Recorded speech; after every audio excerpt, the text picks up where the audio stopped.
Oh, Shannon Sharpe. Oh, Shannon Sharpe. And here you go bringing in old Andrew Schulz. This is what you do for clicks, clouts, and views. How pathetic can we be?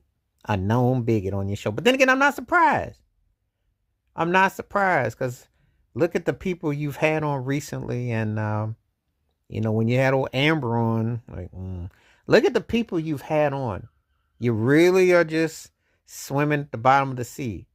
What enlightenment can Andrew Schulz say? Now, I remember when you were all pop-eyed and all geeked out when you had Cat Williams. You're like, oh, but this one, And everybody is calling you shuffleboard on this one because this is not a good look with this guy. This guy is so loaded, so vile.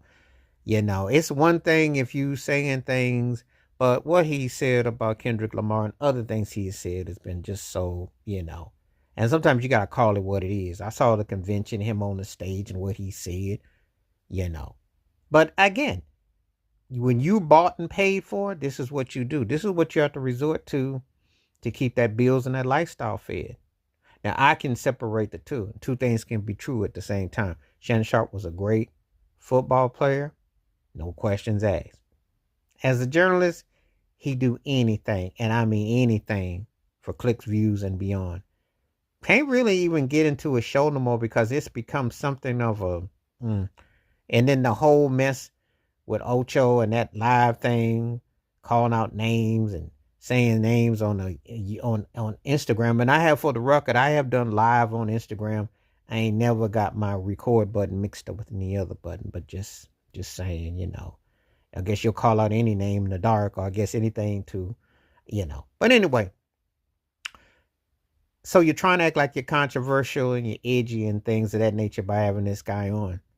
Well, they got ways of trying to run around to dignify or to say something, but I think that you would be a little bit higher caliber, but you only care about clicks and views and stuff. Because if you cared about having some realness, you'd have someone like my dude Raouf on your show, or Colin Kaepernick, be more progressive. That ain't what we're getting here.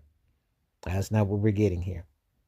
And, I watched Shannon Sharpe say things which to me, he tries to be, how he went on about O.J. Simpson, or his beef with Shaq, things he said. But when it comes to like speaking on somebody, because I will tell you something right now, Andrew Schulz is very divisive with how he progresses, what he puts out there. It's not just like, it's a difference between, I don't find him that funny. I don't see anything funny about that turkey.